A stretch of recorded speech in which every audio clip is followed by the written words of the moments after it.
ሰላም ንዓኹም ይኹን ክቡራት ተኸታተልቲ መደብ ኣውራ ስቱድዮ እቲ ኩሉ ግዜ ንብሎ ሳብስክራይብ ሼር ኮመንት ላይክ ብምግባር ስድራ ቤት ንኹን ይብል ኣለኹ ሰላም ደጊመ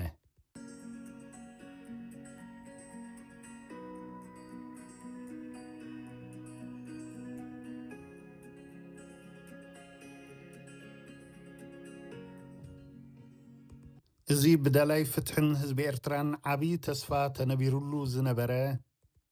ምንቅስቓስ መንእሰያት ሓድሽ ወለዶ ኣብ ስደት ብርጌድ ንሓመዱ ብምባል ዝተወዳደበ ዓብዪ ናይ መንእሰያት ማዕበል ገንዘቡ ፍልጠቱ ግዚኡ ጉልበቱ ብዘይ ቀልዓለም ኣዋፊሩ ምሳና ኣብ ደገ ምስ ዝርከቡ ጸላእትና ተጠማጢሙ ህይወቱ ዝኸፈለ ኣብ ቤት ማእሰርቲ ዝኣተወ ኣካሉ ዝጎደለ መንበሪ ፍቓዱ ዝተሓድገ እሞ ክንድዚ ዝኣክል መስዋእቲ ከፍ ኢሉ ኸንሱ ሎሚ እዚ ኩሉ መንእሰይ ዘሕለፎ ሽግር ዝረስዑ ኣጆኻ ምሳንኻ ኢና ኣብ ጎንኻ ኣለና እናበሉ ብጥንቃቐ ርሕቀቶም እናሓለዉ ኣካል ናይቲ መንእሰይ ዘሕልፎ ሽግርን ፈተነን ናይ ቀረባ ተኸፈልቲ ክመስሉ ውዕሎ ዓወት መንእሰያት ብስሞም እናተሰመየ ክብድሁኻ ንዘይክእሉ የገልግሉን እዮም ዝበልካዮም መዓልቲ መዓልቲ ኣብ ሚድያ እናተቐላቐልካ ዝተጋነነ ኣቀባብላን ጓይላን ሆይ ሆይታን ዝዓብለሎ ፍቐዶ ዓዲ ዓዲ እናኸትካ መልሓስ ኣጥዒምካ ንህዝቢ ዘድልዮ ዘይኮነስ ህዝቢ ዝደልዮ እናተዛረብካ ሓደ ንሱ እዩ ዘለና ይርሓሰና በልዎ ብዝብሉ ዓጀብቲ ተሰኒኻ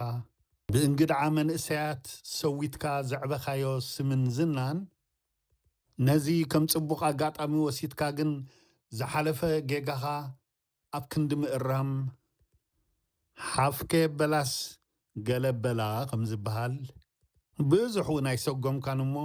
ኣብ ቀረባ ዓይኒ ህዝቢ ስለ ዘለኻ ሎሚ እውን ከም ዝሓለፈ ደጊምካ ክትዕምፅን ደጊምካ ከተታልልን ዘፍቅደልካ ኣካል የለን እዚ ኣብ መንእሰያት ብርጌድ ንሓመዱ ተፈጢሩ ዘሎ ምፍልላይን ምብተታንን ቅድሚኡ ዋላ እኳ ኣብ መንጎ ተቓለስቲ ውድባት ዘይምስምማዕን ዘይምርድራእን እንተነበረ እዚ ግዚኡ ሓልዩ ኣብ ሰዓቱ ዝተላዕለ ማዕበል መንእሰያት ግን ነዚ ሓድሽ ወለዶ መንእሰይ ናይ መጀመርያ ዝዓበየ ናይ ታሪክ ተመክሮ ኣብ ርእሲ ምዃኑ እሞ ኣብዚ ጉዕዞ ቃልሲ እዚ ድማ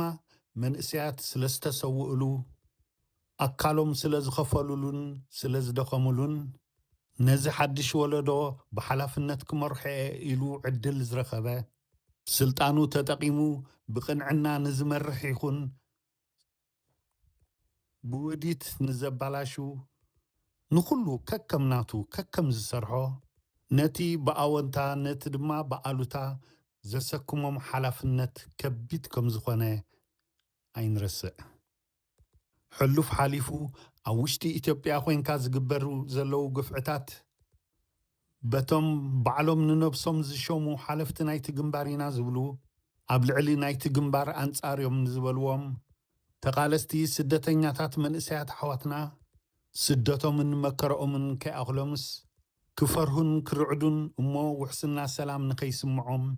ብናጽነት ሓሳቦም ንኸይገልጹ ክሽቁረሩ ከይቃወሙ ጸቕጢ ክፈጥረሎም ይኽእል እዩ ብዝበልዎ ኩሉ ቤት ፍርዲ ብዘይፈልጦ ሕጊ ብዝጠሓሰ ኣካይዳ ንዝደለይዎ መንእሰይ ኣብ ቤት ማእሰርቲ ብምእታው ጠሚቶም ደስ ንዘይበሎም ሰባት ልኢካ ምክትታል ኣንጻሮም መንእሰያት ወዲብካ ክሳብ ኣካላዊ ማህረምቲ ምብጻሕ ውሕስነት ውልቃዊ ስልጣኖም ንኽጸንዕ ናይ ሓሶት ፕሮፓጋንዳ ዘርጋሒት ሰባት ምጽላም ሰባት ምጽራፍ ሰባት ምድሃል ዝዕጥቃ ተጻባኢት ሕብእቲ ሰልፊ ብምቋም ኣብ መንጎዞም ተቓለስቲ መንእሰያት ፍልሊ ፈጢርካ ኣብ ሓደ ሓሳብ ከይርዕሙ ነንሕድሕዶም ከም ዘይሰማምዑ ጌርካ የገበያ ግርግር ለሌባ ይመቻል ዝብል ምስላም ሓርኛ ምስ ለመጥካ ኣብ ርእሲ እዚ ፍትሒ ዝሓረሞ ዝገብሮ ሲኢኑ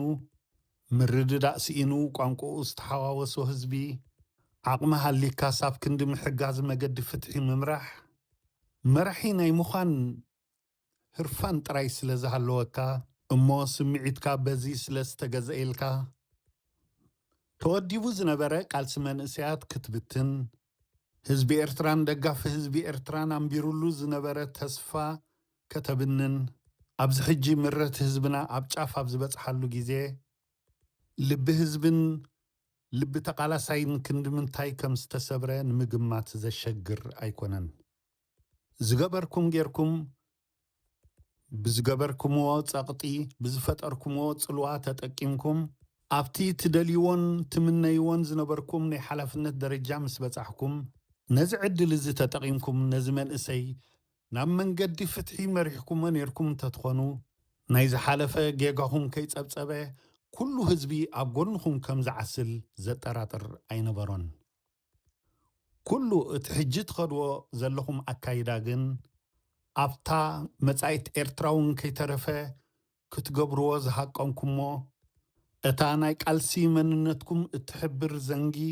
ናብ ኣንፈት ኤርትራ ኣቢላ ተወርዊራ ከም ዘላ ኩላትና ንፈልጥ ኣለና። እምበኣር ክቡራት ሓለፍቲ ግንባር ናይ ብሓቂ ህዝቢ ክስዕበኩም ከኽብረኩም ከድንቐኩም እንተደኣ ደሊኹም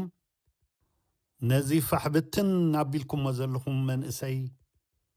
ካብ ልቢ ተናሲሕኩም መገዲ ፍትሒ እንተደኣ መሪሕኩሞ በዚ ዝኸትኩሞ መገዲ